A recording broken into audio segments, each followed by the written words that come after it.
Hi, perhaps you recognize me. It's your favorite president. We will decide who comes to this country and the circumstances in which they come. Anybody in this country doesn't minimise their tax. They want their heads ripped. You're gambling with the lives of millions of people. You're gambling with World War III. The answer is Mike, because I want to do you slowly. I want to do you slowly. I was saved by God to make America great again. We shall fight in the fields and in the streets. We shall fight in the hills. We shall never surrender. Well, thank you for coming to this important event, this post-election event to discuss where Australia goes to now with our political system. Australians for Better Government really wants to stand at the forefront of any political change that happens here in this country.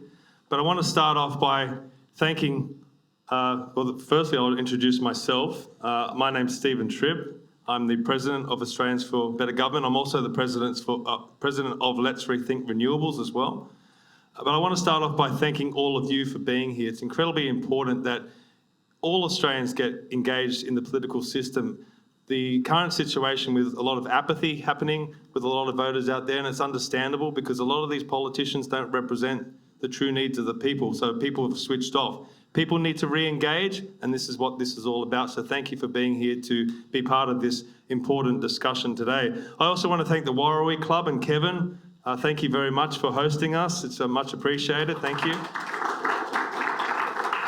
Kevin always goes above and beyond to assist with these events, so much appreciated, mate. Also want to thank Michael Antares, who was really the catalyst behind this in the beginning. Thank you to Michael. And also thank you to our wonderful speakers. We're blessed with some great speakers today. And also the ABG committee, Tony Bowyer, Angus van der Schlief, I think I said that right, Mark Neugbauer, Katie McCallum, Jim Wilmot, and Kevin Loughrey. Thank you to the ABG committee. Now today, we're going to have some great speakers. I'm going to kick things off with an opening address, and then we're going to hear from Councillor Zahra, and also after that, the Managing Director of the Bortoli Wines, Darren Bortoli. Then we'll have an intermission where you can all enjoy the meals that everyone has brought, and we can do some mingling and some networking and have some important discussions. And then after the intermission, we'll come back and hear from the Honourable John Ruddick, and then we'll close it off with Kevin Loughrey. So, and the most important thing at the end is the raffle draw. We are trying to raise some funds to further our movement. So if you would like to buy some raffle tickets, we'll call that at the end. Now, there is a fundraising element to today because, as I said, we do want to raise some funds. And what does that do? What does that help us with? So it will help us with social media campaigns.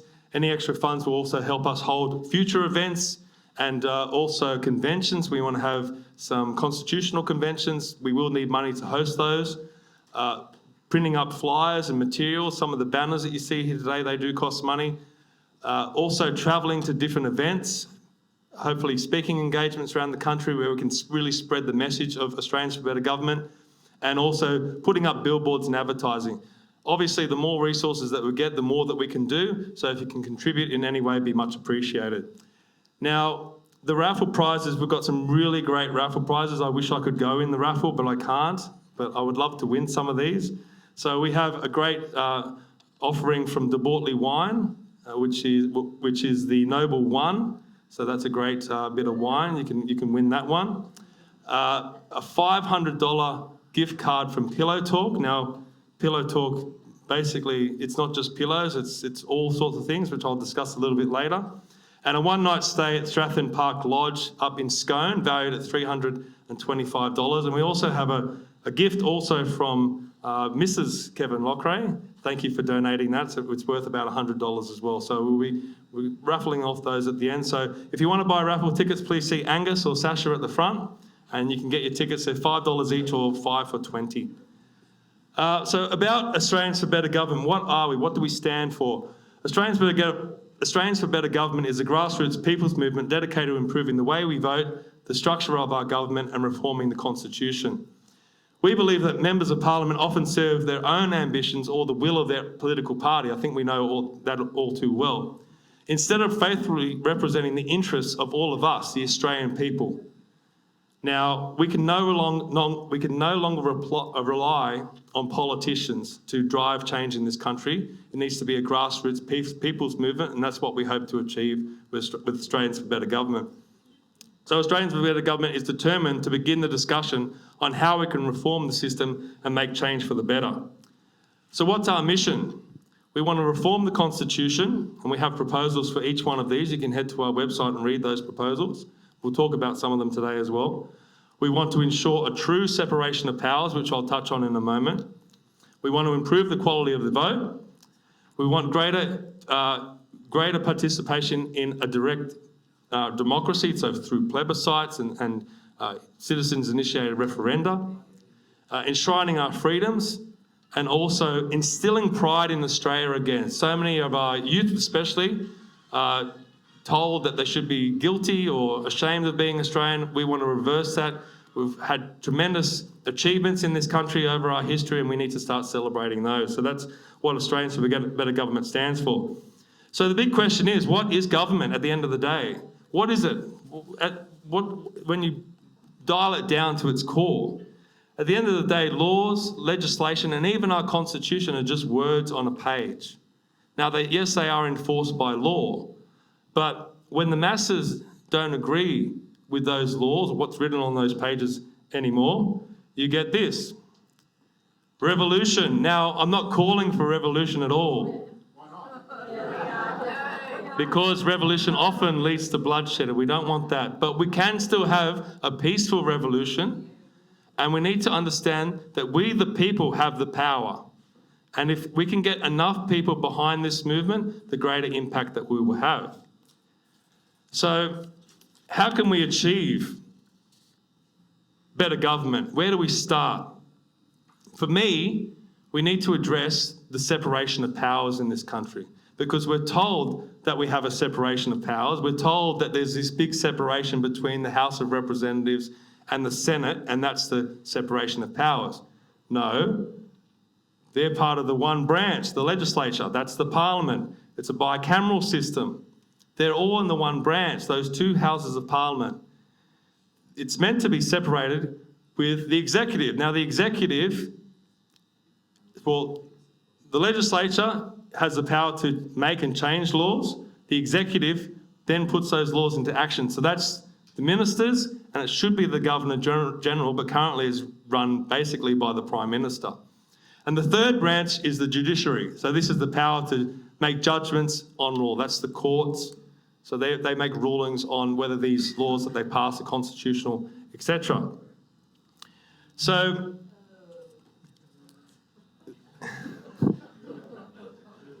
right now, the Prime Minister and basically the government of the day selects the Governor-General. We're saying, should the Governor-General be selected or elected?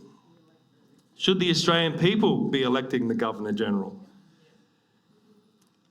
Now, what's worse than that is the Attorney-General.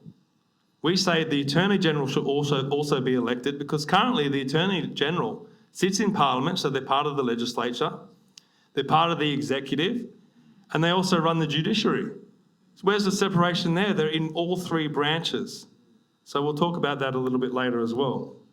Now, our current Governor-General, Her Excellency, the Honourable Sam Mostyn, she was selected by Anthony Albanese, and she's pushing this campaign where she wants to increase the civics understanding amongst our youth. And that sounds fantastic, because that's exactly what Australians for Better Government wants to do as well.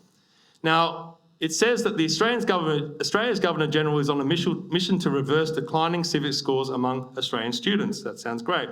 She's driven by two factors: young people's poor understanding of how democracy works and their lack of faith in our institutions, both at record lows. Again, we agree with that. But then she says this: I think misinformation and disinformation is the great scourge of our time. Well, who decides what misinformation and disinformation is? Did we ask for this as Australian people? Is there a big movement amongst the Australian people to wipe out misinformation and disinformation? I don't see anyone asking for this, and actually there's great pushback against this. So this is a big reason why we need to elect our Governor-General. Now, people might be sitting there and going, they might be thinking, well, I'm a monarchist and I don't want to see a republic in this country. Well, electing the Governor-General doesn't necessarily mean that we would become a republic. Now, this is Chapter 2 of the Constitution, the executive government. This details the executive and how it's meant to function. The first point, Section 61, the executive power. The executive power of the Commonwealth is vested in the Queen and is exercisable by the Governor-General as the Queen's representative. I'm going to use Crown because they haven't updated the parliamentary website. Surprise, surprise, and we now have a king. But I'm going to use Crown going forward, and extends to the execution and maintenance of the Constitution and of the laws of the Commonwealth. So if we were to elect the Governor-General, the Governor-General would still be the Crown's representative. We don't necessarily have to go to a republic. We can do later if we choose, but this, I think, is the first step to get everyone on side. Now, if we were to elect the Governor-General, then the Governor-General would run the executive. So you'd have the Prime Minister and the government in the legislature passing the laws, and then the Governor-General as the executive would then implement those laws, similar to what happens in America. With Trump as president, he's the head of the executive, and then you have the Congress and the Senate passing the laws. Now, there's another big problem with that, and you'll know that the ministers also implement the laws. Where do the ministers come from? Well, Section 64 says, Ministers of State, the Governor-General may appoint officers to administer such departments of state of the Commonwealth as the Governor-General and Council may establish. Such officers shall hold office during the pleasure of the Governor-General. They shall be members of the Federal Executive Council and shall be the ministers, the Crown's Ministers of State of the Commonwealth. So that means that the Governor-General should select ministers. But there is one line in the Australian Constitution that completely screws up our system of government. And that is this line here, ministers to sit in Parliament. After the first general election, no Minister of State shall hold office for a longer period than 3 months unless he is or becomes a senator or a member of the House of Representatives. So this one line says that if the Governor-General is to select a minister, they have to be part of the Parliament. So now you're selecting from a group of wonderful people, politicians, who may have no experience in the fields that they're going to be heads of the department of now. So let's take an example of this in real life. Let's pick defence. Defence is very important. Now, this is the bio of Richard Marles from his very own Ministry of Defence website. Now, Richard Marles, he's the Deputy Prime Minister of Australia. He's also the Minister of Defence. He was first elected in 2007, and he's also held previous ministries. He's been Minister for Trade, Minister of Employment, Parliamentary Secretary of Foreign Affairs. He's almost selecting these ministries like they're collectible cards or something like that. Now, he was born in 1967, raised in Geelong, and went and studied law and science. But then it says down the bottom, he is a devoted Geelong Cats supporter, a golf fanatic, a keen photographer, a snow dome collector, and a local history enthusiast. Now, nowhere on there does it say anything about defence. Now, this is what his bio doesn't say. He joined the Melbourne University Labor Club in his first week at university. He served as president of the Melbourne University Student Union in 1988. He was the General Secretary of the National Union of Students in 1989. You're picking up on a theme here. He started his career as a solicitor with Melbourne industrial law firm Slater and Gordon. In 1994, he became legal officer for the Transport Workers Union and was elected as the National Assistant Secretary 4 years later. In 2000, he joined Australia's peak national body, the Australian Council of Trade Unions, as Assistant Secretary, remaining in the position until he was elected in 2007. So to me, reading that, he would be better suited as the Minister for Unions than the Minister for Defence. Now, in contrast, if the Governor-General were to select his own Defence Minister from the broad range of people in Australia, maybe this would be the better choice. General Peter Cosgrove, born in Sydney in 1947, son of a soldier, graduated in 1968 from the Royal Military College in Duntroon. Fought in Vietnam, commanding a rifle platoon. Awarded the Military Cross in 1971 for his performance and leadership during an assault on enemy positions. Commander of Inifed in 1999, I'm sure people old enough would remember that. Promoted to Lieutenant General, he was appointed Chief of the Army in 2000. After a further promotion to general, he served as chief of the Defence Force from 2002 to 2005, and he served as Governor General. Now, if you were the Governor General, if you were elected as the Governor General and you could pick the Minister for Defence, who would you choose out of these two? So this is the main point that we're raising here. Australians for Better Government want to take this line, this members to sit in Parliament line, and put a big red mark through it. We want to delete this, take it to a referendum, let the Australian people decide, but delete this one sentence from the Constitution and allow the Governor-General to select ministers from the broad range of the Australian population. Now, this is the current Albanese cabinet. Now, we're not picking on Labor, but they are currently in government, so that's why we're using them as examples. Now, this is Chris Bowen. He's the current Climate Change and Energy Minister. So what can we say about Chris Bowen? Well, he was born in 1973. He was elected to Fairfield City Council in 1995 and left in 2004. He was elected to Parliament in 2007. Where's his experience in the energy sector or in climate change? This is Katie Gallagher, Minister for Finance, studied political science and sociology, worked as a social worker. And later she was held an administrative job at the Community and Public Sector Union. Here we go again, more unions. And then she was elected to the ACT Parliament in 2001 before entering federal politics. And this is Michelle Rowland, the current Attorney General. Practiced as a lawyer in the communications industry, specialising in telecommunications and media law. As Communications Minister, she introduced the legislation to ban under-16s from social media. She was also Minister when the misinformation and disinformation legislation was attempted. Now she is the first law officer of the land and Attorney General. So what might better options be? So let's think about health. Maybe we'll have Dr. Melissa McCann as Minister for Health, or maybe Dr. Marlee Trin, or Dr. William Bay, or Dr. Philip Altman. If the Governor-General could pick their own ministers from the broader Australian public, this is the options that we could have. Minister for Finance, maybe Mark Burris, maybe Peter Switzer, someone like that, someone with some experience in the financial industry. And Attorney General is very important.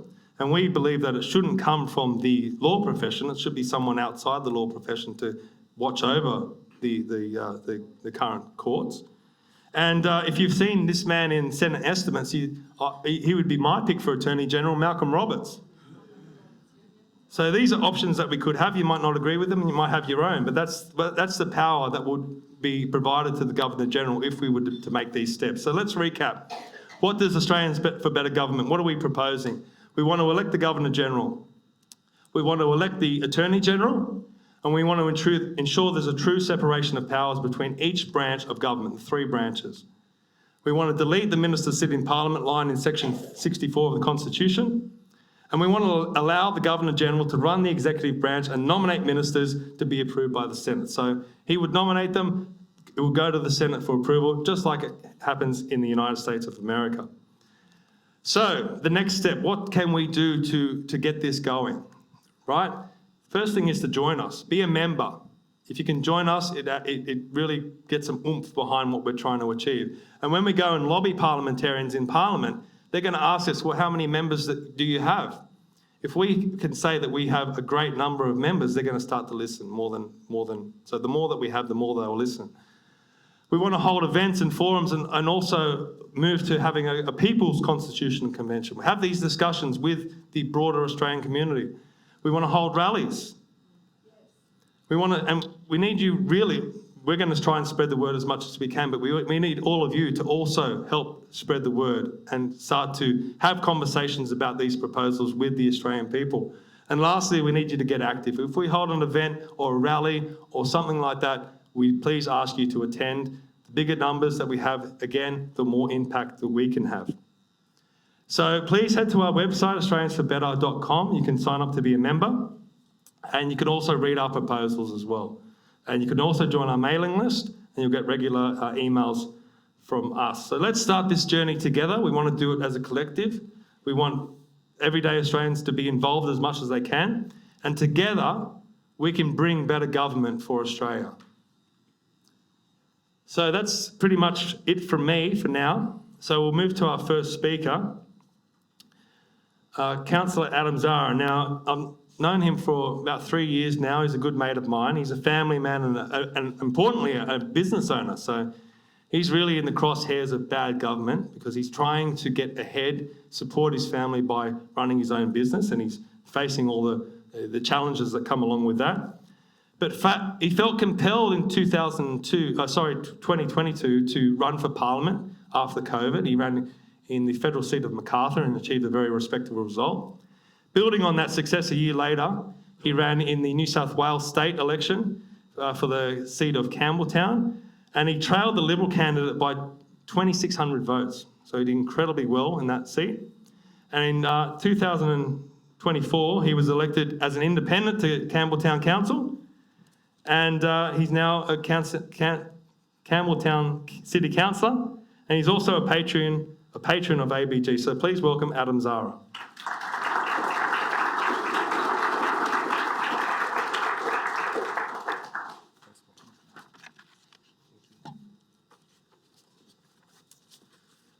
G'day everybody, how are you going? I just want to do an acknowledgement, and I want to do an acknowledgement to Stephen Tripp. Okay, so Stephen Tripp is the brains and the power and the force behind a lot of things. He stole some of my speech, I guess, because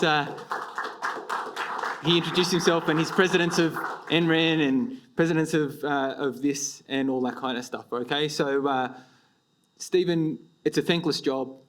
As many people who get involved behind the scenes and stuff know, and he works really, really hard. Not only is he a family man and a tradie and also working full time, but he's here to organise these kind of things and does this kind of thing. So if you are asking yourself, why am I here and do I believe in making change and do I want this? Well, Stephen is a good reason to join Australians for Better Government, okay? Because it's a grassroots movement and it requires every single one of you not only to sit here, but it also requires you to participate. You need to bring a friend and get them to bring a friend and get them to bring a friend, okay? And that's how we can make real change, okay? So enough with that. Stephen, congratulations on this amazingly successful event and to all the people involved. Sorry?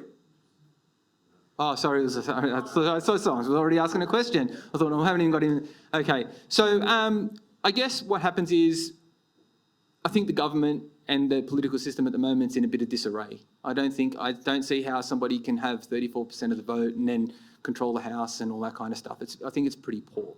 And it brings me to a story. Okay, so I'm a tradesman, and as Stephen said, I own a small business. I'm actually why I bought a small business in such economic crisis, I'm not sure, but I did it anyway because it was the right time for me, and we have to have a go. Okay, and that's the Australian way. Get in there, get your hands dirty, and have a go. Okay, and unfortunately, with a lot of the the full-time politicians that we have and the political members that we have, not all of them, but some of them, right, have never even worked in a real job before. They've never owned businesses, they've never been on the ground, they've never had to worry about when the next paycheck comes in and things like that. They don't have to worry about their house, can I afford electricity this week? Do I have to turn down the heat? Do I have to turn off the lights? You're running around after the kids doing all these crazy things, and then you have to buy the cheapest mints because you can't afford decent mints because I have to feed the family, okay? So we really do need to ensure that real people on the ground get into government, okay? And it brings me to a story. So Bev, lovely old Bev, she grew up on the farms out west, okay? And she was absolutely in tears, okay? So part of fitting blinds, doors and screens is you also have to be a little bit of a counsellor as well, okay? So people come and tell me their stories because you're in their environment and they're worried about things. And then you hear something on the radio or the TV and they start to talk to you about it, especially older people, okay? They don't get to have many visitors and many guests, so they just talk to the next person who's next to them, which is normally the tradesman. So I was sitting there and I was putting in some blinds and I was helping her out and we were having a bit of a chat and she said, can you believe that Albanese got in off 34%? And that he thinks this is that. And then she started talking about the damage that's getting done to the farmland. So she was a farmer and she's got a farming family. okay? And she's talking about, you know, the windmills and the solar panels and the damage that it's causing to land. And this poor lady actually started crying, okay? So doesn't know me from a bar of soap, and she's crying, and I'm there, it's okay, Bev, you know, we're trying, because I have signage on my van from one of my campaigns, so people want to talk to me about politics all the time. They see my van with my big face on it, and they start talking to me about it, and they're like, what can you do, and what's this? I said, don't worry about it, there's people trying to fight. We've got Stephen, we've got the Honourable John Ruddick, we've got Kevin Loughrey, we've got there are very, very good people, okay, who've ran, okay, and I guess Australians for Better Government is going to be a strong grassroots lobby group for us to help good candidates get in. And that's what we need to do, right? There are good candidates out there. There are good politicians out there. We need to throw our support behind them. Yes, the system's a bit of a mess, and Australians for Better Government, that's to fix the system, okay? But we also need to come together under one wing and start to work together to really push our good politicians forward. Okay, and that's where the biggest change is going to come. So dig deep into your pockets, okay? And I think we need to, you know, we've got about 40, 50 people here, maybe a little bit more. I think next time there should be 100 people here. And I'll tell you, I've been to a lot of different political events, okay? And to have a crowd like this first time out is really, really, really good. This is a complete success. All of us have spoken to far more publicised and bigger supposed events and had 10 to 20 people here only. So it's a good movement, okay? It's a strong movement, and I think we need something from the ground up, okay? And also I think all the upper house candidates should be independent. That's my big thing, okay, in the Senate, okay? I don't think they should have political affiliations with parties. So that was probably one of my ideas, and I know I spoke to Kevin Loughrey about it once before and things like that, and I think that's a big thing. I think it's too party-based. I think the parties should be in the lower house and they start putting forward the legislation, okay? And then when it goes to the upper house, it needs to be voted on by individuals, independents, not affiliated with parties, because then they can always do a conscious vote, okay? You know, I remember when I was campaigning with in the state election against a Labor candidate, very, very strong Labor candidate, Greg Warren. He's an all right dude, okay? He's actually a good man. Like, he's all right. I can have a chat with him. His dad's really nice. He's from Dubbo. He's pretty good. But I asked him, I remember he goes, we were talking about, you know, the dreaded topic of abortion and LGBT and stuff like that, okay? And that's just a horrible topic to talk about when you're a politician, okay? But he doesn't agree with any of it. He's on our side of it. And I said, okay then. I said, what do you do in your caucus or in your chambers and when you're talking about it? And he goes, oh, well, you know, I don't really say anything. And I said, well, I said, okay, so we're in a church and you're saying that you don't agree with it, but when the vote comes, are you going to vote for it? And he goes, well, I'll follow the party. And I said, he goes, oh, we might get a conscious vote on it. I said to him, when have you last had a conscious vote, okay, in Parliament? And he goes, oh, well, I haven't had one in my term. And I said, what makes them think that they're going to have a conscious vote this time? So what you're actually doing, and I called him out on it, and he's got an attorney friend there, and he's looking at me going like this, and I'm like, it's okay. I said, you're actually lying, okay? And it happened to be right around the time of Mardi Gras where Chris Minns and everyone was walking down and thing, and Chris Minns happened to tweet that he was supporting all the different movements and stuff like that. So what I did is I actually went on beautiful technology that actually worked once, and I jumped on there and went on and said, well, this is what's actually happening. And I held it up, and it was the thing about, you know, Chris Minns supporting the LGBTQ movement and with the alphabet people and all that kind of stuff, okay? And I said, what are you going to do about it? And he goes, well, I'll follow the party's lead. We need to change that, okay? So Australians for Better Government, okay? I think it's a strong movement. I fully support it. And I think if I'm going to throw my money or my support behind any movement, I think I need to believe in the people who are running it, and that's who I believe in. Stephen Tripp, Kevin Loughrey, the other executive of the party, of the group, sorry, okay, I believe in it. So I think you should too, and I hope that in the future, we double our numbers. Thank you.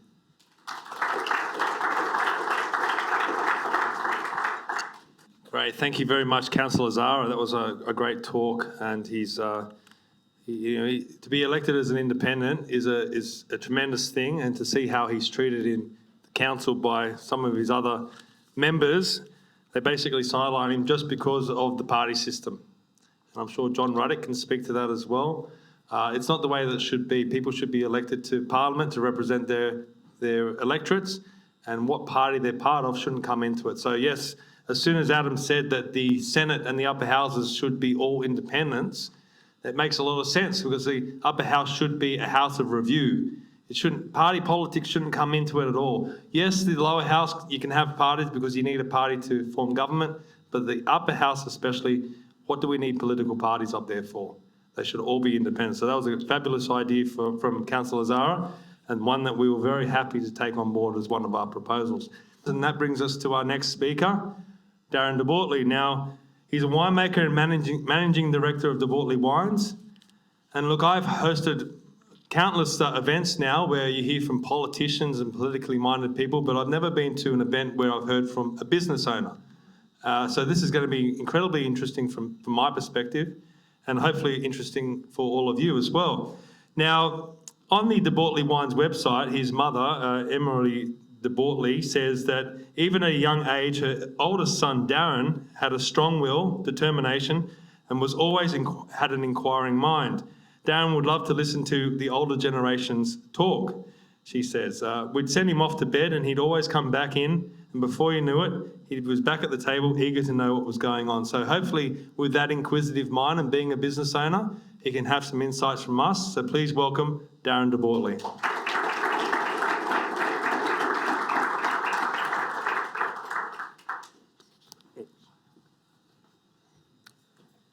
Thanks for that, Steve. Just the bit of a background with my how I got involved. So in the early days when the Murray-Darling Basin Plan was being developed, and 2007, early 2007, Tim Flannery made his famous statement, "When it rains, the dams won't fill."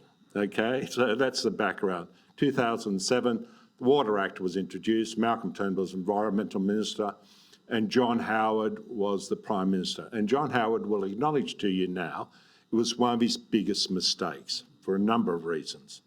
And you just got to see the massive flooding that is occurring around the country to understand how destructive that thinking was.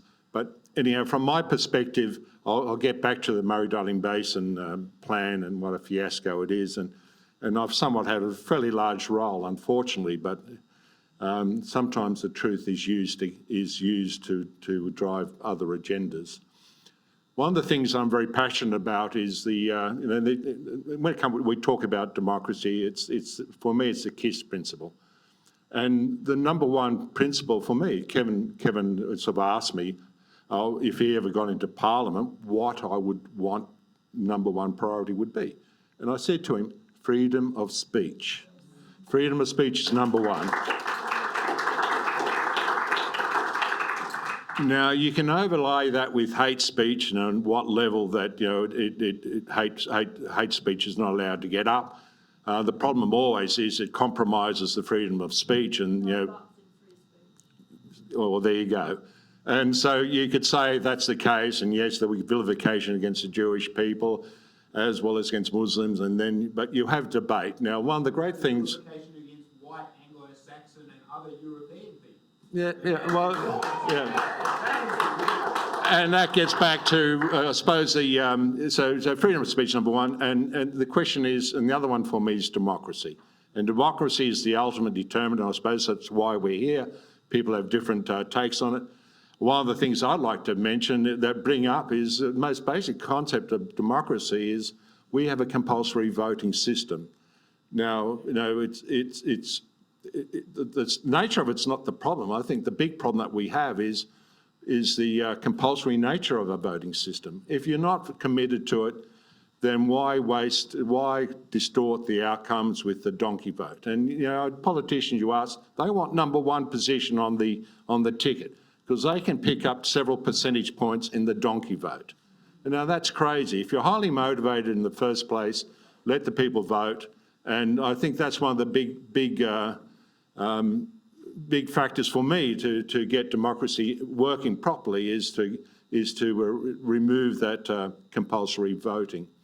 Now, I come from Griffith, and some of you might be old enough to know the background of the town.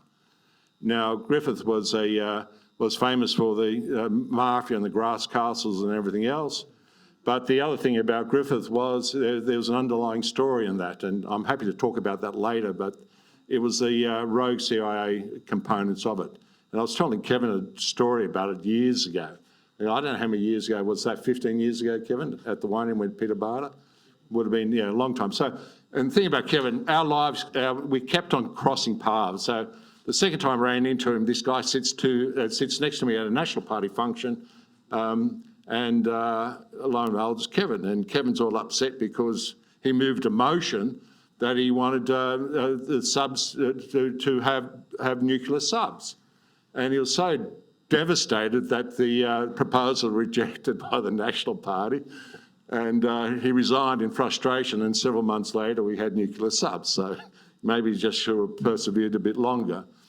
Now, the thing about democracy, and I have these big arguments, collective on one side, what's left and right? That's the big question. And even politicians struggle with that concept. And as far as my thinking, it's quite easily defined. You have tyranny on one extreme, and it doesn't matter if you can put it on the left or right, but tyranny on the one extreme, and you have anarchy on the other extreme. Now, on that spectrum, you have the libertarians towards the anarchy side, and on the tyranny side, you have the communists and fascists and whatever. And one of the great I hate it when they talk about fascism belongs on the right. Well, if you take the spectrum, it belongs to the left. Mussolini was a communist before he became a fascist. And the difference was he had a military component to socialism, and that then developed into fascism. And people don't understand that. He was on the left, far left, okay? That was tyranny. And on the right-hand side, well, anarchy. And one thing about the Murray-Darling Basin, the first people that supported me with what I was saying were the Libertarians. Now, as a political force, as a party, they might struggle, but as in the world of ideas, they are extremely important. And they're the ones that led the debate against the Voice and introducing racism. And when you separate people based on race, it's crazy. So, and that was the most powerful, one of the most powerful arguments during the Voice was this was the element of racism into it. Anyhow, I'm a winemaker, and there's a famous Roman saying, and the Romans would say, "In vino veritas," and in wine is truth. So basically, after a few sherbets, you are more inclined to tell the truth. And this is a common thing. Even in one of the ancient cultures said, yeah, well, we have there was two components. You'd make a decision once you've had too many sherbets, and then you'd have to verify that decision once you were sober. So, and I just thought there was an interesting act. But getting back to in vino veritas, in wine is truth. Truth-telling is one concept of the Voice I fully support. We shouldn't be hiding behind false narratives, I suppose you can call it, and whatever. But truth-telling, and I had this problem with one of the Ngarrindjeri. And the Ngarrindjeri are the Aboriginal collection of Aboriginal tribes that lived at the bottom end of the Murray River and went into the Coorong and the southeast. And it was quite. He had a problem with what I was, what I was saying. I was involved in, yes, but our local representative, who's an independent, Helen Dalton, and we were talking about, and she went down, and we went, and a group of us went down too, and she met some of my South Australian friends, and they explained that the whole thing. Probably the best explanation was Graham Keegan. Now, one of the problems with the Murray-Darling Basin Plan, at the very end of the system, you have what they're called the lower lakes. You've got Lake Albert, which is a smaller, shallower dam to the south of it, and then the main lake is Lake Alexandrina, and the Murray feeds into it from the north. And it goes up a fair way north before it starts heading out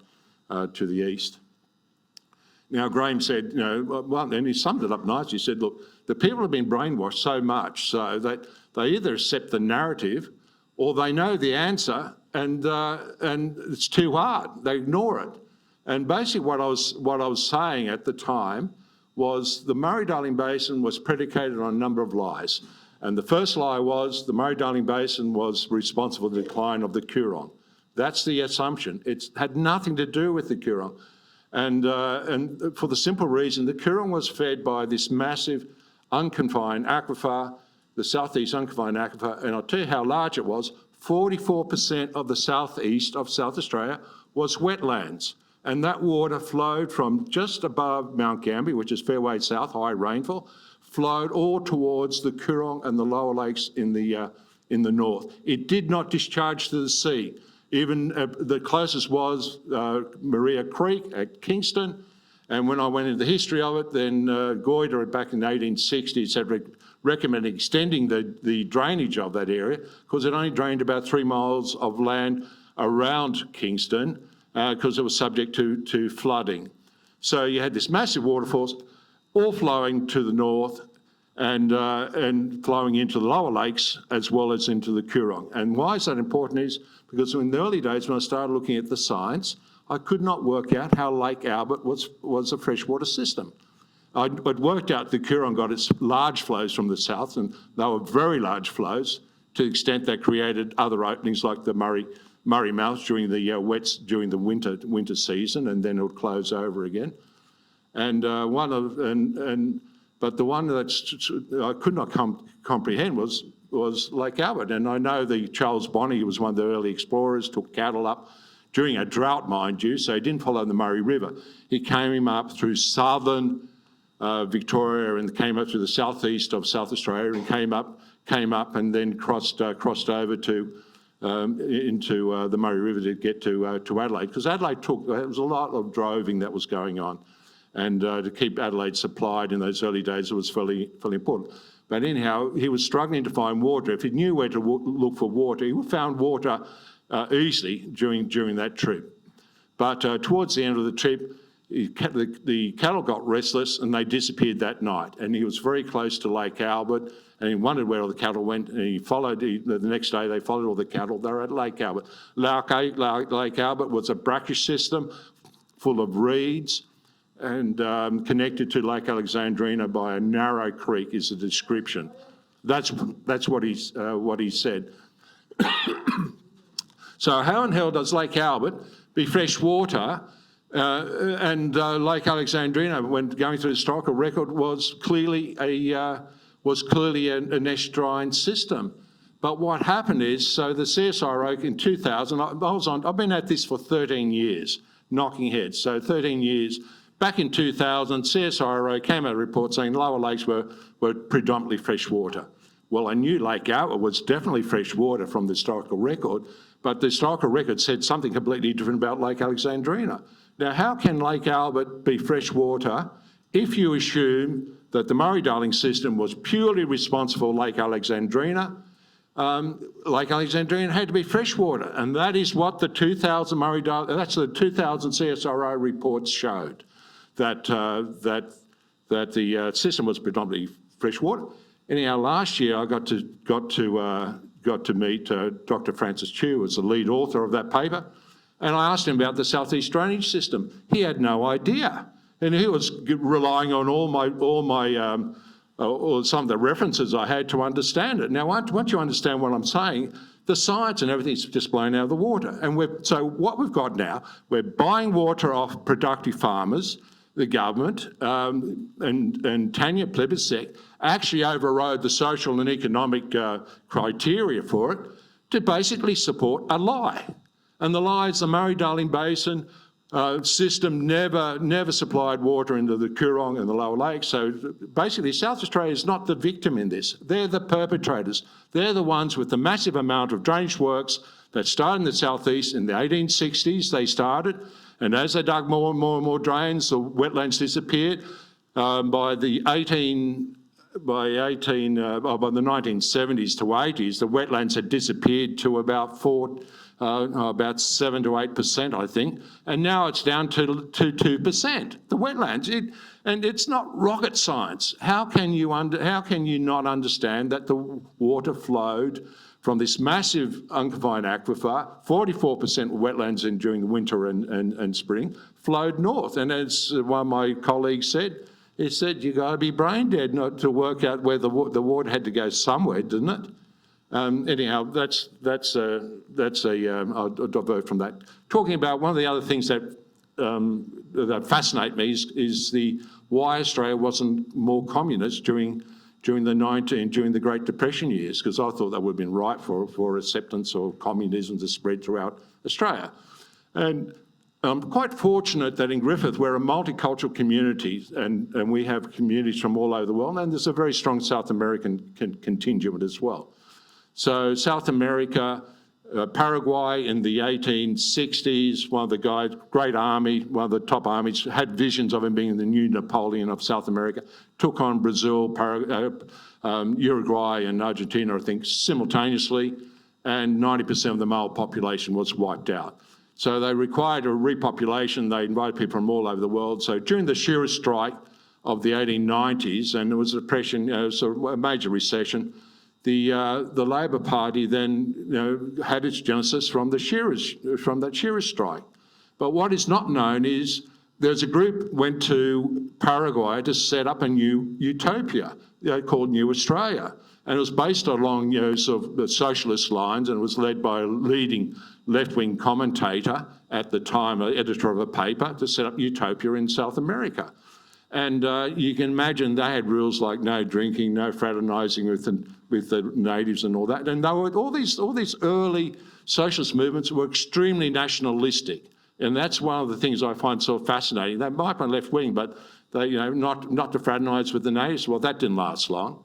So a lot of and it was William Wood was the secretary of the Shearers Union that went with this group over to establish utopia in Paraguay. And after a few years, it all collapsed, as you'd imagine, predictable. And why that was important, because the rest of the world were looking at this social experiment with great interest, because it was sort of groundbreaking, what was happening, the concept of it. And people like Mary Gilmore and went across to establish utopia. And the editor of this left-wing paper, ended up resigning in disgust from the project, and ended up in New Zealand as the editor of a far more right-leaning paper called the Herald. So the importance of these social experiments, and that was just one of numerous social experiments. And I was just fascinated, why didn't communists take hold? Now, communism can have a number of influences, and like I said, when Mussolini left, Lenin said about Mussolini, oh, we let him get out, we let him get away. And the crazy thing is that basically, Lenin so acknowledged Mussolini as one of their own. Nothing to do with the right wing, quite the opposite. Now, because of libertarians, I love them dearly. Great voice for at least adding to the debate, and the singly most important thing to add to the debate. And one of my friends was the former president of the Melbourne Libertarians, and he would argue to me, look, at a personal level, we are all libertarians. And I think that was probably the smartest thing he ever said to me. So libertarians, as long as you're not impacting other people's lives, I go for it. Do I have a problem with LBQ, G, whatever, alphabet? Of course not. But as long as you confine it to your own beliefs and don't influence other people, I'm all for it. I'm all for it. But when you start forcing your values on other people, then I do have a problem with it. I've still got a bit of time going. Yep. 3 minutes to go.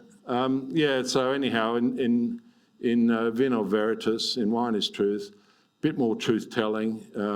Don't be afraid of the truth. And too many times we're spinning the narrative to try and come to a conclusion.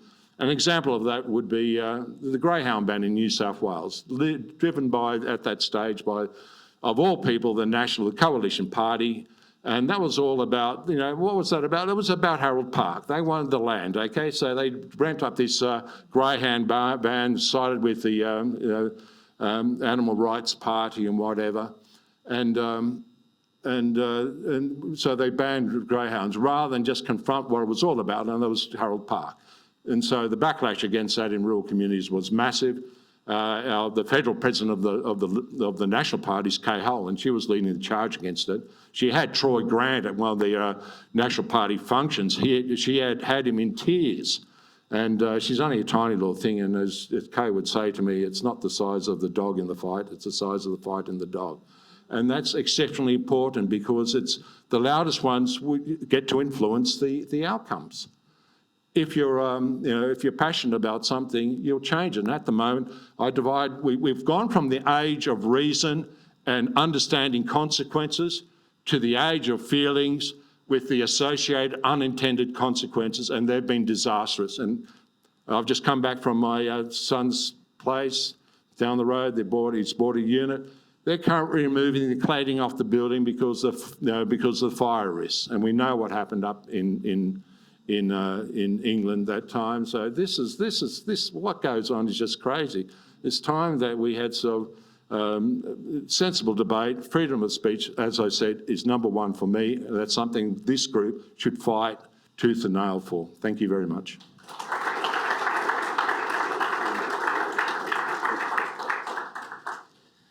Thank you very much, Darren. And enshrining free speech in the Constitution is something that we are going to fight very hard for.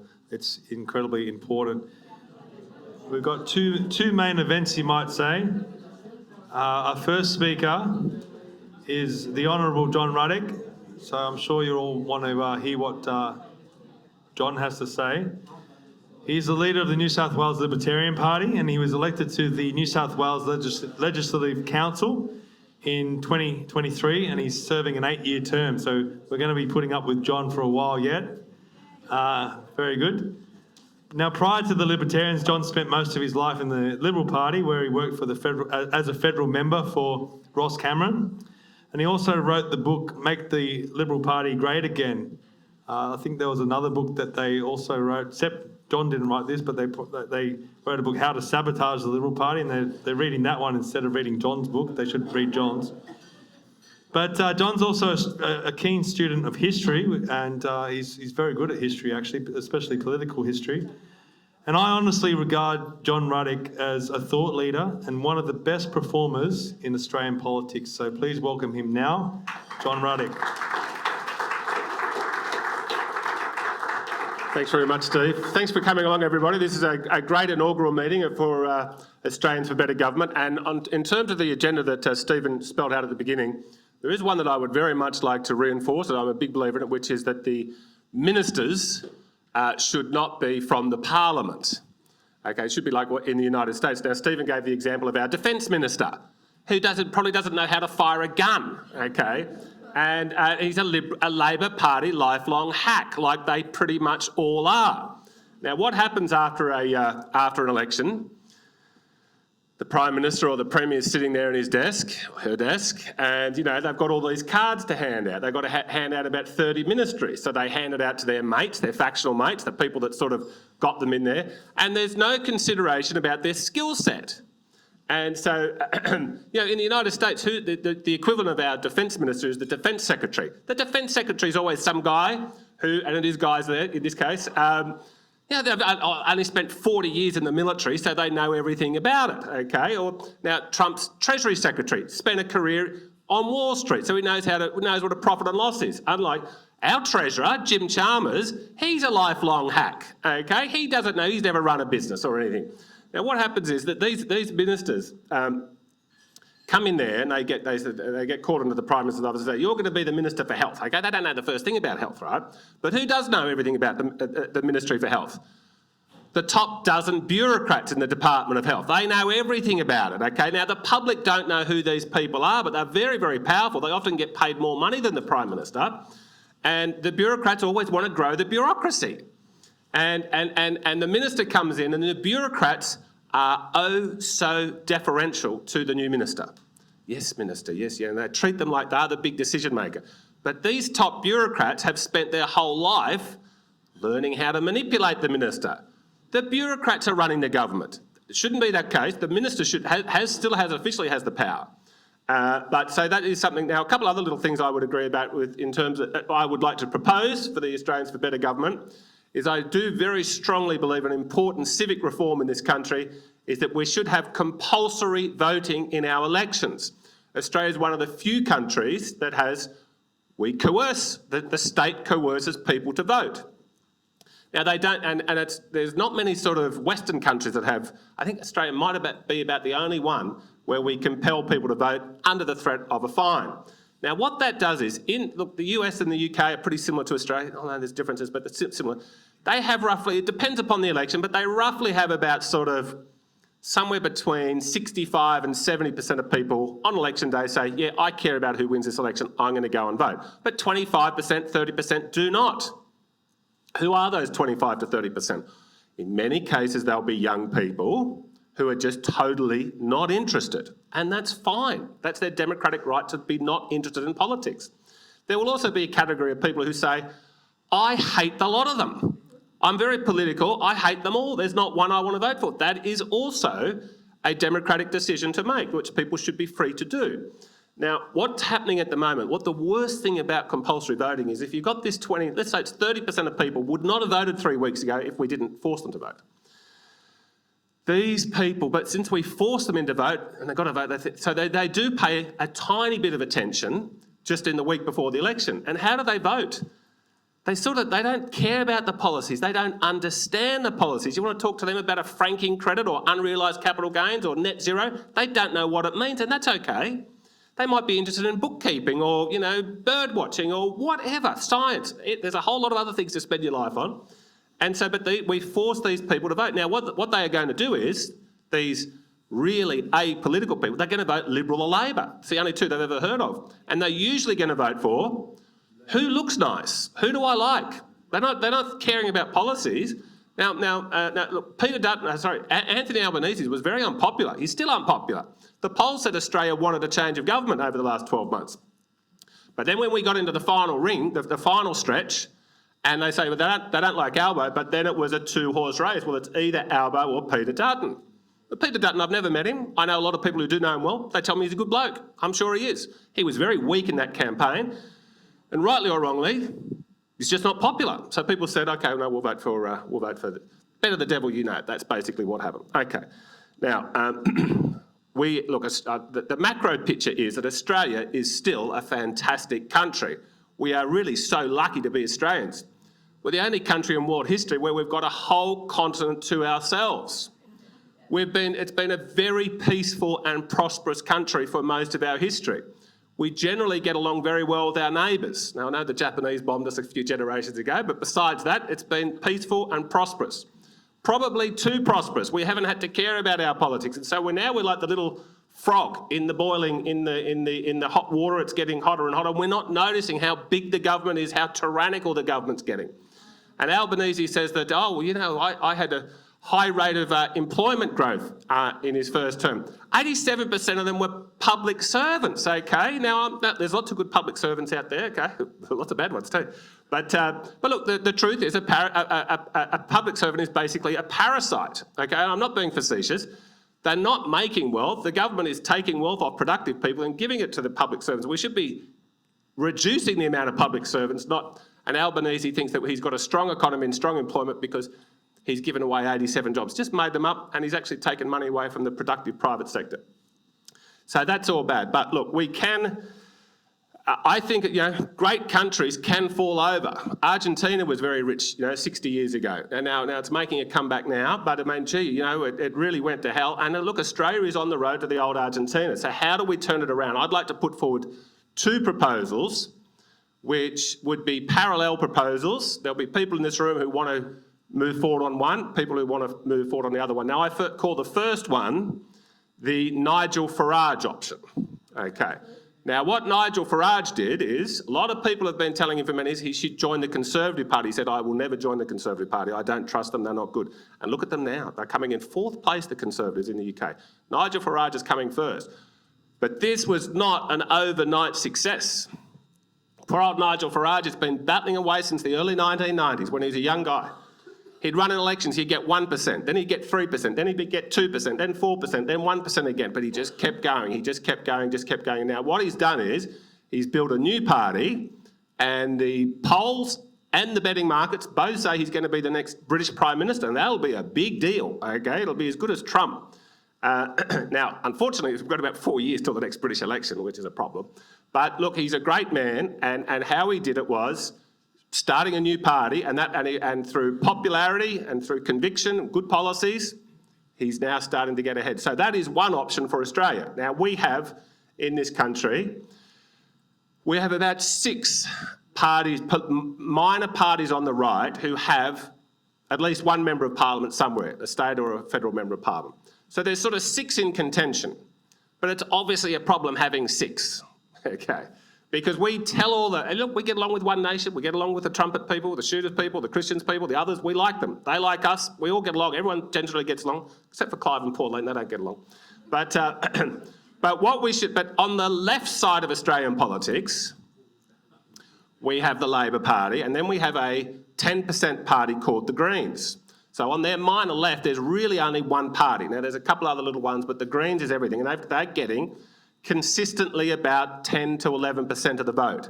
It capped out about 10 years ago. They got to about 10%. It hasn't grown, but it hasn't declined. Now, what does that 10% give the Greens? There's 76 senators in Canberra. You can't get a law passed without it going through the House of Representatives and then through the Senate. And out of those 76 senators, there are 12 Greens. Enormous amount of power, enormous amount of power. And guess what? If you add up all the votes of the minor right, we get the same amount of votes. We should be having 12 senators. Now, we're not. Why is that? Because we're a motley crew. We're all over the place. Now, I know some people say, well, we should become one big party. I think there's a better alternative. The problem with becoming one big party is, yes, we agree with 80% of people on issues. We're all against the woke agenda. We're all basically pro-free enterprise. We're all against net zero. Look, Jared Ruddick, who I really like, okay, he hates Bitcoin. Libertarians love Bitcoin. Jared Ruddick loves tariffs. Libertarians don't like tariffs, and others are sort of somewhere in between. So we do have our differences. So how can we, it is really outrageous that the Greens have got 12 senators, and the minor right probably is going to end up with 3 or 4, even though we've got the same amount of votes. So this is what I believe we need to do, and today can be part of that discussion.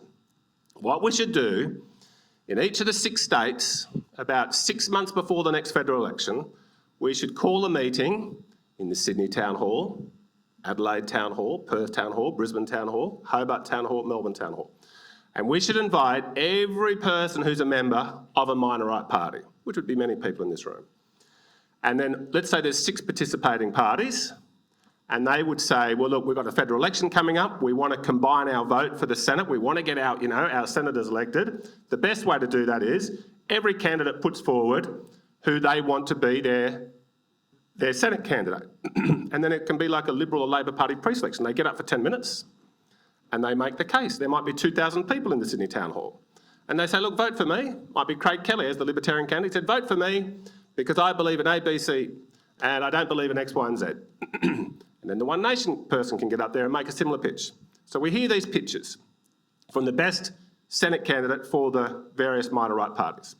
And then at the end of it, everyone in that room has a vote. Now, we all want to win. More importantly, now there will be some people in that room who will say, well, I'm a member of One Nation and I'm only going to vote for whoever the One Nation candidate is, regardless of how good or bad they are. There will be some people who think like that. But I know the minor right members pretty well. And I would say people are going to say, look, I might be a member of, say, the Libertarian Party, but gee, this Trumpet of Patriots candidate was fantastic, and that's the one that can help us win. That's what I believe that democracy, no system is perfect, but it will be more likely to give us a candidate that has, A, got the right policies, and B, very important in politics, popularity. So then everyone has a vote. Now then let's say whoever comes first is the top of a joint ticket. So that might be the Libertarian candidate, might be Robert Tripp, might be our lead Senate candidate, and he might win the pre-selection. So then there'd be a Libertarian first. Now whoever's come second might be One Nation, we'll put them second, put the Trumpet of Patriots third, who just in the order. So would it be a coalition ticket of 6 parties. And we do that in every state. Now in some states it might be One Nation who's the top of the ticket, because only the top of the ticket's going to win at this stage. But with that, after 2 election cycles, we can have 12 senators. We can be the same as the Greens. Karen's got a question, a very enthusiastic question. Hit us. John, like you've already tried to do this, and you did it to a minor degree Yes. in the current election. But how are you going to get One Nation Okay. to the Patriots to the table? Because One Nation will say they've got the bigger, the lion's share Okay. Well, so that you are right. In the lead up to the last election, our executives of the Heart Party, very good people, and the Jared Rennick Party people in New South Wales agreed that we'd have a joint ticket because we all liked Craig Kelly and he was the leader of the ticket. But there was no member Democratic vote. One of the advantages of having a big Democratic vote is that we can live stream it. Might put it on Sky News, but it'll generate a lot of interest. Some candidates might get up and say some colourful things. That's good. Okay, the best candidate will win. But that was just a little a trial run. Okay, now in terms of One Nation, well, look, they are the largest party on the minor right. But I mean, look, they've only got one senator at the moment. Okay, now Malcolm will probably get re-elected, but they may only end up with two. They could have more under this system.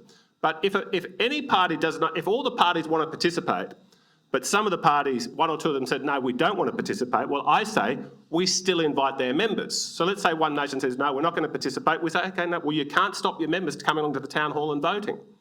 So that's how I think we do it, because it's too important. It's just too important that we are, we're seeing the country go badly, and this is what I call the Nigel Farage option, where we don't have unity, but we do have a unified coalition ticket, and it's going to give the parties an incentive to come up with a fantastic candidate so that they can be the top of the ticket. So I think that is something that we should all try to work. Now, you mentioned Trumpet of Patriots. Look, Clive Palmer has said he's over with politics. I think that would be a good thing. He did say a similar thing 3 years ago.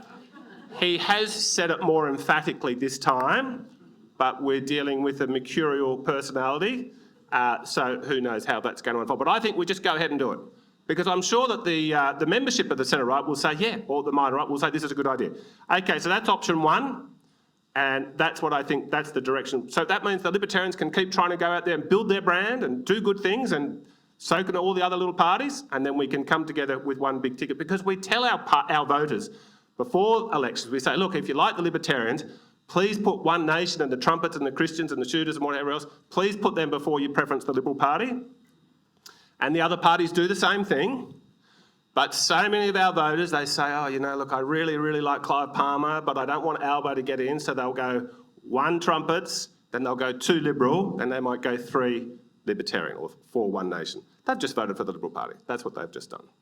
Okay, so that is the Nigel Farage option. Now, the second option is what I call the Donald Trump option, which is he didn't start a new party, he had a revolution within the existing party. That might be the right option. And how that would work is, look, the Liberal Party, okay, I'll tell you a thing that none of the pundits, you've opened up the Sydney Morning Herald of the Australian recently, there's a million opinion pieces in there about what went wrong with the Liberal Party and how to fix it up. But I'll tell you a little observation which no one's made, it's very true.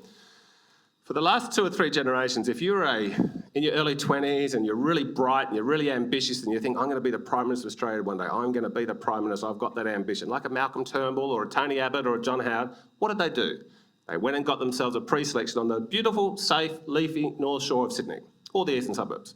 So the talent, the highest talented Liberals went for these seats. Now, then there were seats on the outskirts of Sydney, which were always sort of considered 50-50, like Lindsay, which is Penrith. It's always considered 50-50. So what would the Liberal Party do? What candidates would they run on these outer metropolitan seats that we sometimes, and the Central Coast is another example, sometimes we win, sometimes we lose. They'd put their B graders and C graders out there, right? Because the Malcolm Turnbulls and the Tony Abbotts, they don't want to go and be the candidate for Penrith because they think, well, I'm going to lose my seat at some point, yeah? But if I'm on the beautiful North Shore, I'll never lose my seat. Now what's happened is they've lost their heartland. I don't think it's coming back. And so who's in the party room right now? The B graders and the C graders. That's who's there, because places like Penrith have become safe Liberal seats, okay? So they have really been decapitated when it comes to there are some good exceptions. Look, Angus Taylor is sort of on the outskirts. I think he's a very impressive guy. Okay, so there's some, but generally speaking, the talent pool within that Liberal party room is really, really low. And this is why Susan Lee gets out there and she says, oh, we're listening to the people. We want to listen to the people to tell us what our policies are, in other words, okay? Look, there was a very good line I heard about 10 years ago. and it said someone was running for president. It wasn't Trump, actually, but he said, look, good leaders or great leaders don't follow polls. Great leaders change polls. Good line, right? I love it. You know, it means you stand with your conviction. That's sort of what Trump did with the Republican Party. But the Liberals are out there saying, oh, tell us, we're listening, tell us what our policies should be. It's just pathetic. It's pathetic, okay? Now, I believe, for those of you, and I was speaking to Darius earlier, and I'm sure there's other people in this room who are still members of the Liberal Party, and we don't discourage you. Oh, well, maybe you should join the Libertarian Party, but if you want to persist with the Liberal Party, I say all the best, sincerely all the best. Now, this is how you can bring about a Trump-style revolution in the Liberal Party.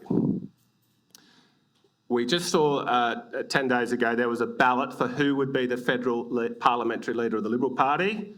Susan Ley beat Angus Taylor. Who voted in that? About 56 people.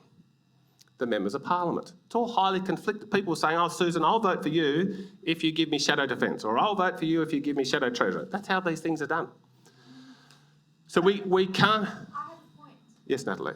Somebody like Catherine Deves, who's actually part of the Liberal Party, once said that we have a Liberal Party women problem. Yeah. That's what she thinks.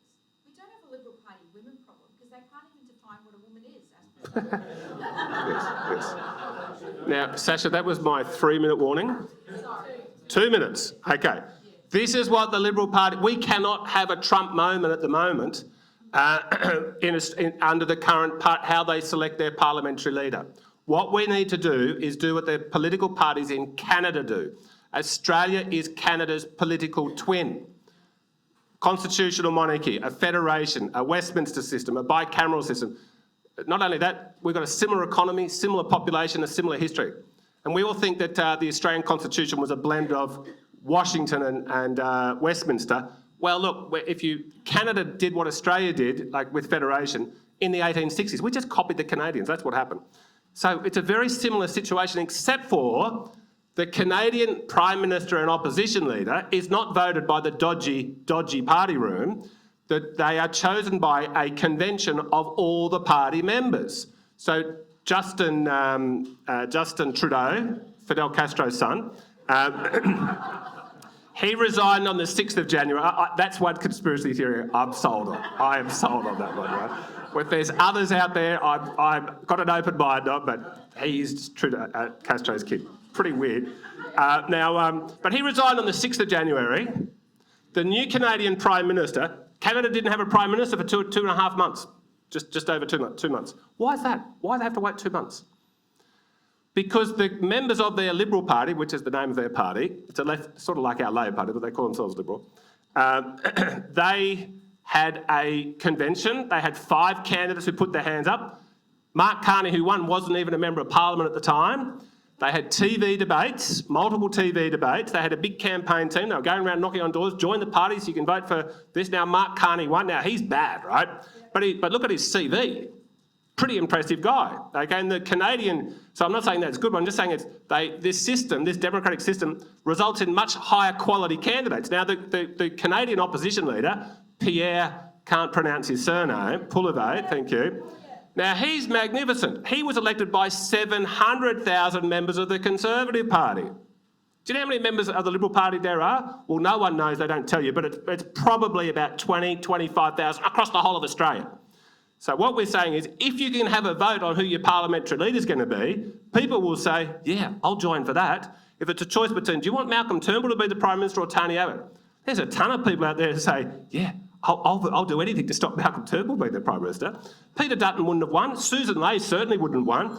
We'd have high-quality candidates and we could have someone, an outsider like Trump, come in. We have a question at the back. Yes, my question is, the amalgamation of right-wing parties sounds like a Well, we weren't talking about an amalgamation. We were talking about a joint coalition ticket. We keep our respective identities. Oh, well, look, there would be, let's say somebody like with Jared Rennick candidate, we had at the Sydney Town Hall, we have a vote of all the minor right members, the 2,000 people in the room. The Jared Rennick party person gives the best speech. And then, and I would say, well, I'll be absolutely thrilled if a Jared Rennick candidate can win. Now, do I agree with everything? No, because I don't agree with him on foreign investment and other things and tariffs and Bitcoin and other things. But on 80% of things, I agree with Jared Ruddick very strongly on the vaccine mandates, all things to do with COVID, woke BS, okay, and, you know, the ABC, many things. So that would work. But on this Trump option, for people in the Liberal Party, this is how you can turn it around, agitate, and this is what my book was about, Make the Liberal Party Great Again. It talked about in Canada and in the UK that Boris Johnson, when he became the leader, the party room did not like Boris Johnson. And then the party membership loved him over Brexit. So when they finally let the members vote on should we have Boris Johnson as our leader, 70% of the Tory party members said, yes, we want Boris. And then he went on and had a massive election victory. Now, then he betrayed us on COVID and got his head kicked in, so no sympathy for him over that. But still, look, no system's perfect, but we're trying to develop a system which is going to be more likely to give us better leadership. So I'm over time. So do I answer questions now or afterwards? You can have a few questions quickly. Sasha. Well, look, the National Party used to be a much better party than the Liberal Party. It used to be farmers' party, and farmers, successful farmers like Darren, have got a lot of common sense. They're successful people, and they were good conservative people who believed in small government, low taxes, low regulations. But what's happened is the hack class has taken over all the parties. Okay, now Angus Taylor is an exception. He had a very distinguished career before he gets in there, but most of them have gone, as Steve had described earlier, the hacks, and they've taken over the National Party. Now, this little pretend divorce they had, and they patched up a few days later, that was about David Littleproud trying to fend off a future second challenge from Matt Canavan. That's the untold story there. So don't have any faith in the Nationals being good. Yes, sir. Yeah, with the Trump option that you're talking about, can you think of the... Who said Alexantic? Well done, Elizabeth Hawke. Alexantic. Now people say, oh, he's in the Senate. Okay. Look, under this system, if you're going to run, let's say there's a convention of 300 Liberal Party members, there's TV debates and there's a big thing that goes on for a couple of months about who's going to be the leader. Alexantic could, or anybody, it's important that anybody off the street can say, I want it to be me. Now, they had to pay like a pretty serious nomination fee, probably $10,000 so people don't waste too much time. But some impressive people, there's been several Prime Ministers of Canada who were not in Parliament before they won the leadership convention. So Antic would be brilliant, Matt Canavan would be brilliant, Angus Taylor would be very good. Andrew, well, yeah. Tony Abbott might even want to make a comeback. Too much of a war hawk, but besides that, he's good on things. But this is what the differences that we have. Now, but if somebody's not in Parliament, or if they're in the Senate and they say, look, I want to be the leader of the party, well, they do have to be in the lower house. Well, part of their campaign pitch is going to be, look, Joe Bloggs, who's the member for, New England or whatever, who might be 78, he said if I win, he'll step aside for me and there'll be a by-election so I can get into Parliament through that. Now, that's not easy. You've got to be a fantastic start to get someone to say, look, I'll step aside for you if you win. So Antic could be the leader. He'd just need to have somebody say, if Alexander Antic wins this convention, we need him in the lower house, I will step aside for him. And this is what happens in Canada. So, yes. Quick question on the compulsory offering more free stuff. Yeah, well, that's right. Yeah. So how do you get past compulsory voting tending towards free stuff? Well, you are right that those people who, the people who we're saying likely would not vote, if we force them to vote, yeah, they will go for who's going to give me free stuff, which is terrible, which is going to send us to the road to old Argentina, which is democratic socialism.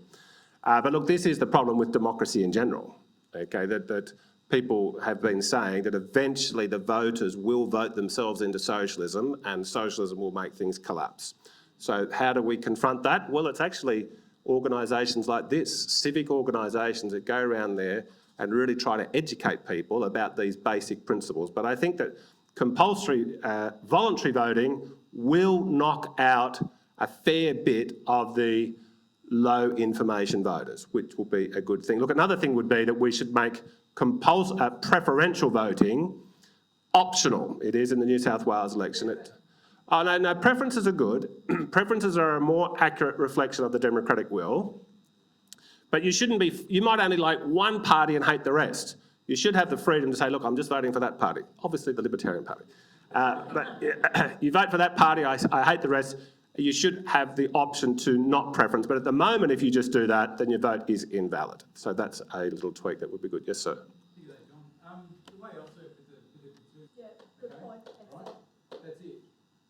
Well, I mean, look, I think that you, yeah. Right now, you've got a minimum of 3 years, maybe got 6 years, right? Yeah. But everyone's got to be on a unity ticket on this. But you're saying we should be sceptical of... I'm a denier. Yeah, I'm a denier too. Proud denier. Should be a skeptic, okay? Because it's not working. No, look, I'm with you 1 billion %. The weak leaders, you know, John Howard and Tony Abbott and Peter Dutton were all, and they're considered to be these right-wing leaders of the Liberal Party, they were all way too smart to believe in the fairy tale of global warming, okay? It's the greatest load of crap there ever was. It's very dangerous, okay? It's $1 trillion. I saw recently that they want to spend $57 trillion on this crap, okay? And it's just all not happening. It's just not true. It's like these fake religions, they keep making predictions for the end of the world. And they never come true. And then the fake cult goes out and sets another deadline, and they just assume that their dumb followers won't notice that there's been a change. And they're right, they don't notice. Okay, we had floods up here on the mid-north coast recently. I don't want to make a political point out of it. 5 people have died. All of those 5 people, there'll be 100 people who right now are still very, very, very upset. But I have to politicise it because the left come out immediately and say, oh, this is because of climate change. Any idiot knows that it's been happening before the dream time that Australia has floods and droughts and bushfires, and it's natural. And now we need to, prepare for it and stuff. We need to do things, but it's just not now. Now, I believe 100%, look, the Libertarian Party is not a denialist party. We say the government shouldn't be involved, okay? But we also have freedom for people to say what they think, and what I believe we need to be on the front foot and say this is a fairy tale by people who want to bring us a one world government under the name of carbon, and there's so many people in it who are making themselves so rich while the rest of us have to pay much higher electricity prices. Yes, Claire. I can't remember what your first option was called. What did you call that one? Farage. Well, in the lower house, it's very good when minor party candidates run. Because we are not at the point where we can expect to win any, although the One Nation guy in Hunter came reasonably close, and good on him, Stuart Bonds. And hopefully more opportunities like that will come along. But there's no harm in the lower house for multiple parties to build up the brand and awareness. But your point about the Senate's the tricky one, because that's what we can win. That's where we can get 12 senators. But in terms of voter information or understanding of our electoral system, look, it is a complicated electoral system compared to most, because we've got 2 ballots and all the preferences and everything. It should be the role of the Australian Electoral Commission to put ads on TV spelling out how it works. It's not that complicated to understand preferences. But yeah, I don't believe they want people to know that, because it does help the 2 major parties. Okay, I'm getting the wind up, but I'll be hanging around, so happy to answer any questions afterwards. Steve, thanks for the opportunity, mate. He's always fantastic, John Ruddick. Look, we're running a little bit behind time, so I'll just quickly power through. Just want to let you know about copies of the Light newspaper. They're up the back if you want free copies. You can distribute it in your area, so please grab those. There's plenty of them. And also, I'll let you know that this is being filmed and it'll be put up on the Commanding the Narrative website in the next couple of days. So if you want to rewatch this or share it around, please head to commandingthenarrative.com. All right, we'll finish off with our main event now. Kevin Loughrey. Kevin Loughrey is the co-founder of Australians for Better Government. He served in the Australian Army for over 3 decades, reaching the rank of Lieutenant Colonel. He also spent 4 years in the British Army, where he was trained in biological warfare. He also spent 15 years in the private enterprise, pursuing interests in computing, engineering and science. He's had a long career and he's been awarded international patents for several inventions, so he's a wealth of knowledge and ideas. And as I said, he's a co-founder of Australians for Better Government, and he really is the mastermind by a lot of the proposals that we're proposing. So please welcome him now, Kevin Loughrey.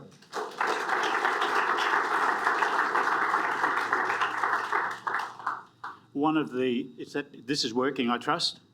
one of my blessings was that one day I happened to appear on a podcast called The Ex-Candidates, and there was this gentleman, Stephen Tripp, with whom I'd had little contact before at Zahra. And as we usually do in such things, we went right off the track, which was about COVID, I think, and I expounded ideas I had for the reform of our democratic system. And both immediately, I believe it was Adam said, we've got to have you back on the show. And a firm friendship was formed. And everything that you see here today is really the result of Stephen Tripp. I suggested to Stephen we should form a foundation, and I often suggest a lot of things that never happen. Stephen's one of these guys who makes things happen, and so we really owe a lot to Stephen. And of course, he was backed by Adam, so credit where credit is due. There's so much I could talk to you about, and time is not on our side, so I will try my best to stay to script. The very first thing I wanted to chat about, and is it possible, Stephen, for that presentation of mine to come up? Oh, you beauty. One of the things I wanted to talk about right out the outside, which isn't here, so I'm going to go off script for a moment, is the matter of the election. I actually ran as an independent for the seat of Richmond, and there's a long story behind that, and I won't take you into it. But the points that I ran on were that we should ban the mRNA injections. Now, the Liberal Party couldn't say that because they brought them in, right? And then I said that global warming is a scam. And the Liberal Party couldn't say that. Neither could the Nationals, because they'd signed up to net zero. And then I said, we've got to make housing affordable because young people are not having children because they don't have any stability. And I put forward a scheme which is based upon the Defence Service housing scheme, where we could get young people into a house for under $300,000, 800 square metres of land and a modest 3-bedroom house. Now, the Liberal Party's idea was, we'll allow people to dip into their superannuation. We'll do nothing to fix up the supply side. We'll exacerbate the demand side, which will cause the cost of housing to go up even further, which will mire our young people in an endless system of debt until they're 70 years of age. Matt Barry goes into this, and Matt Barry is fantastic. If you ever get the opportunity, watch some of his presentations. I would love to meet the man. I'd love to shake his hands. I think he's fantastic.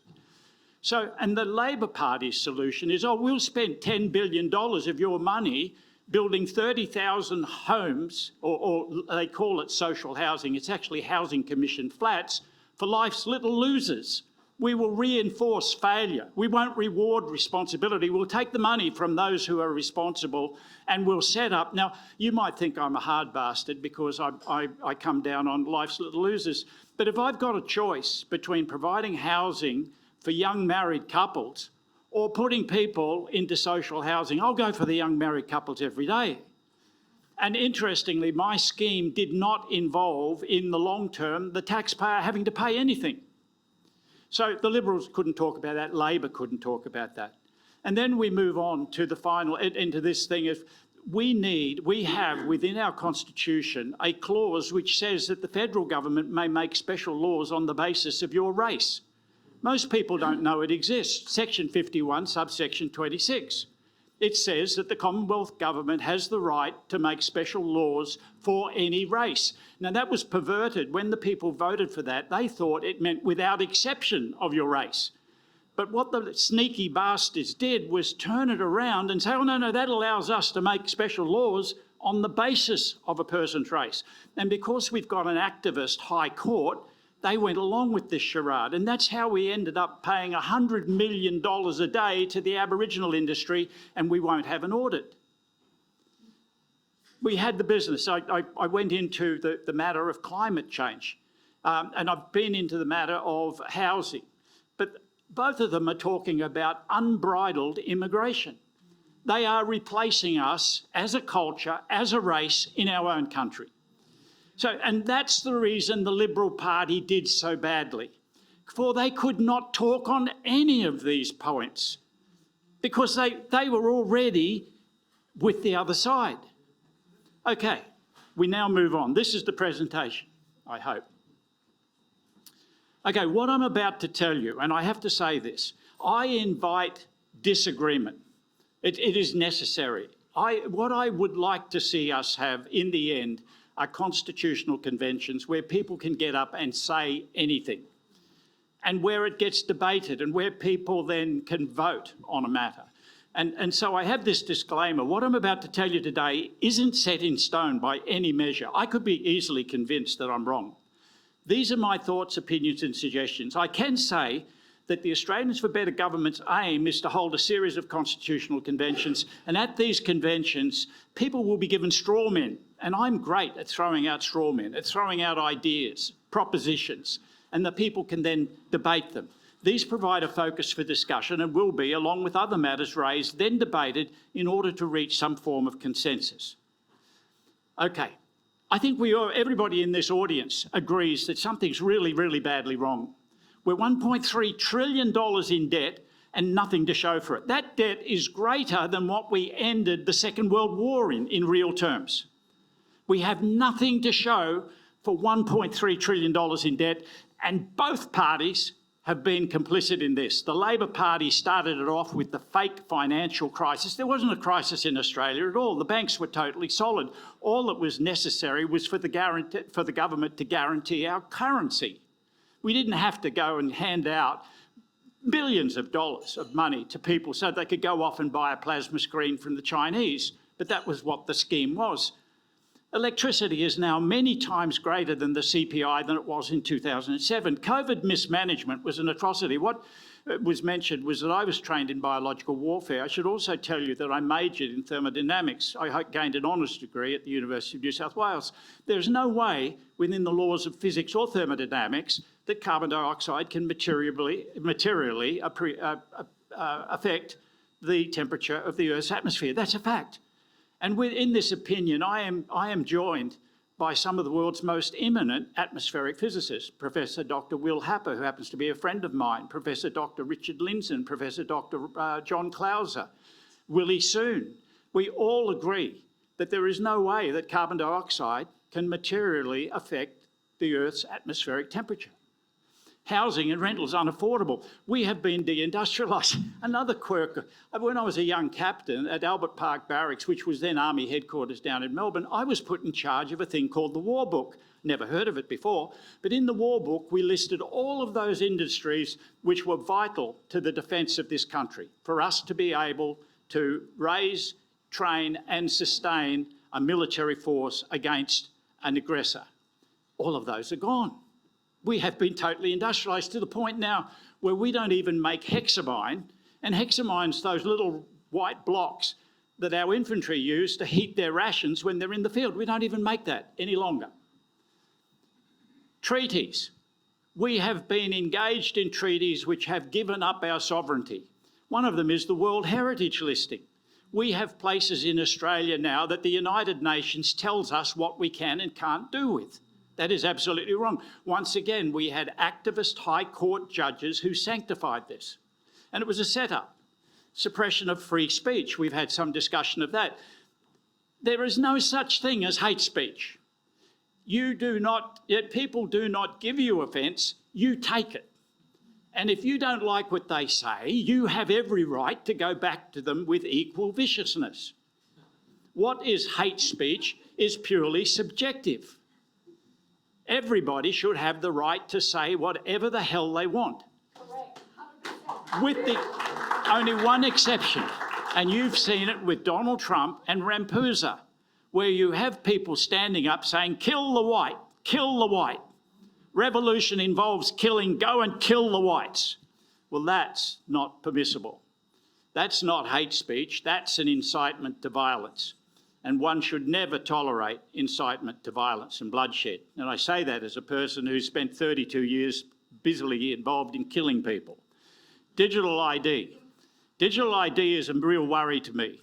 This world is getting to the point where we can't escape. I'm related to Peter Lawler, who actually ran the Eureka Stockade, which most probably explains why I'm the way I am.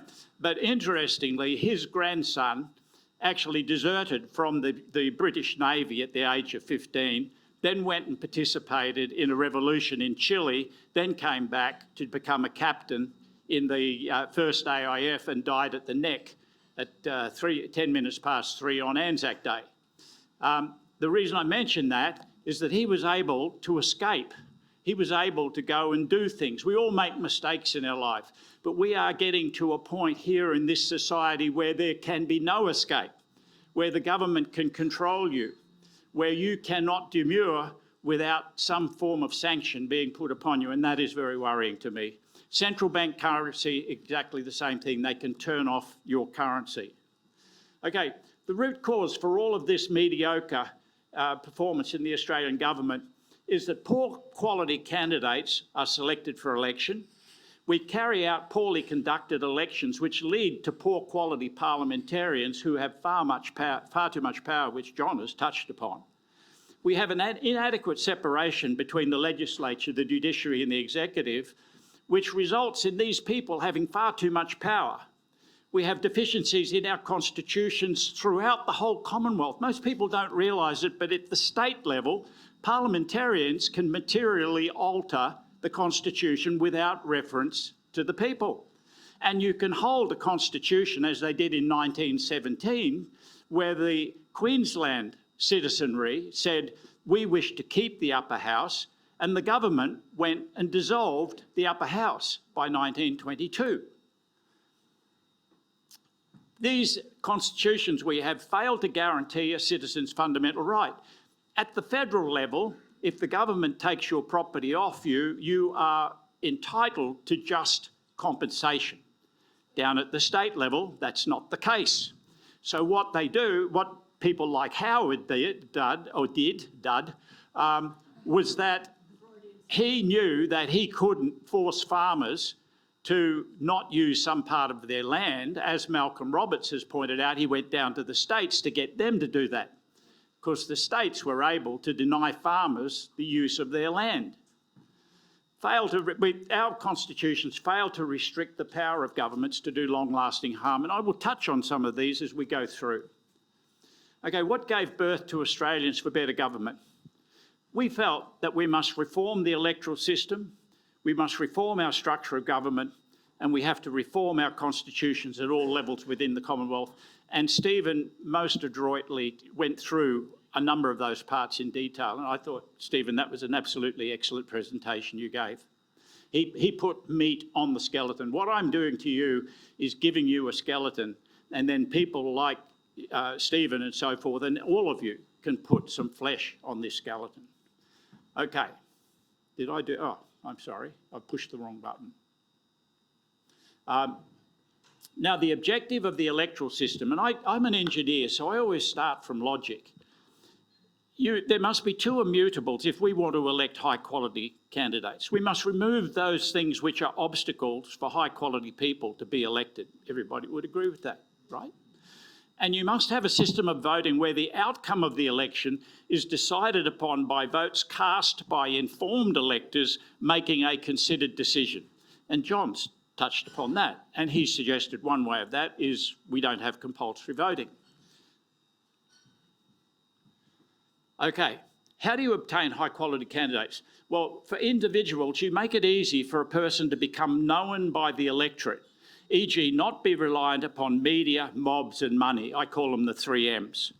And for that, I propose that there should be an expanded role of the Electoral Commission, that the Electoral Commission should maintain a website. On that should be all of the candidates for a particular electoral division or electorate, state electorate. And when you click on that, you go to that person's webpage and you can learn all about those people. Now, if they were to do this, then you would have the Electoral Commission running ads every hour of the day up to the election saying, please come to our website and learn about who is running in your electorate or who's running for your state. The next thing they could do, this is a Kevin Loughrey invention, is that, or in fact, it's actually a Jeff Grimshaw. I should give credit where it's due. But they could also have a VPN, a virtual private network, where you go in and you can, in anonymity, create your own how to vote card on the basis of what you've learned on the site.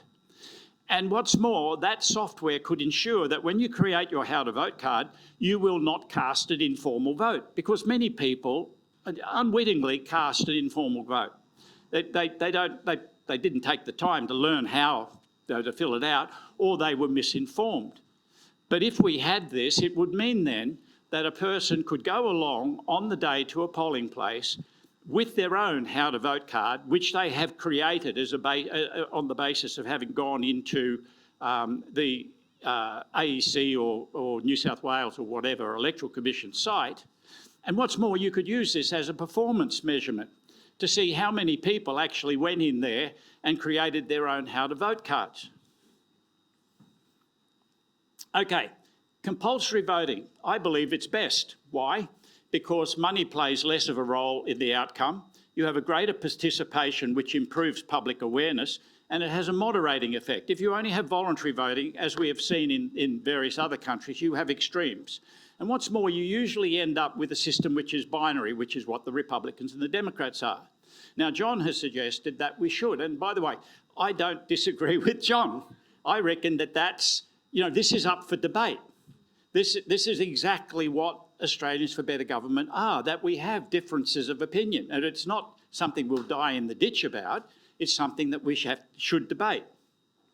Okay, so we come up with the one bad thing, which has been mentioned, is the uninterested voter. Now they make up, and I have run now for election for 3 times where I've been on the ground talking to people. They make up between 20 and 50%, depending on where you're doing. At the council level, it's about 50%, and at the federal level, it's about 20%. Now, I remember that our ideal is for there to be informed electors to cast a well-considered vote. So the challenge here is how to nullify the effect of the uninterested voter, as well as money, mobs, and the media. How could we do that? Well, I've already touched upon the role the Electoral Commission could do. The first thing you do is expand the role of the Electoral Commissions to make it easy for those people who don't have a lot of money behind them to become known to the electors. The next thing is you ban pre-poll. If you believe, like I do, that it's essential that when a person goes to vote, that they are as informed as possible, pre-poll actually works against that ideal, and that is why the parties are so enamoured of pre-poll. It helps them. It also works against independents, because independents don't have a whole mob of people who will stand there thrusting how to vote cards into people's hands as they're lining up to vote. Randomise the order on the ballot. This gets rid of the uninterested voter. Every ballot you hand out, the order of presentation of the candidate is different. People have said, won't that cost an awful lot of money? No, it won't, because digital printing is now cheaper than offset printing. I could spend another 5 minutes explaining that, but we don't have the time. Ban all electoral material at the polling places.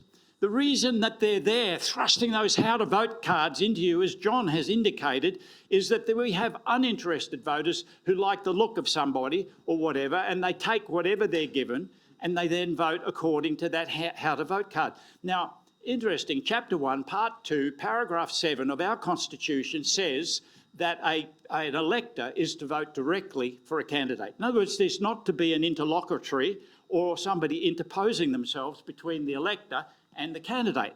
But political parties do this. And if you ban all electoral material at the polling places, when the uninterested voter turns up, they've got no prompts. When they go in to vote, the candidates are all in random order. But there's another one that we can do. We can say no party is to appear next to a candidate. So we've got this person who hasn't got a foggy clue. They walk in, the candidates are now all in random order, and the party's not there. Which party does people belong to? Well, they get the random tick, and that means that the uninterested voters' contribution is spread across the whole of your vote.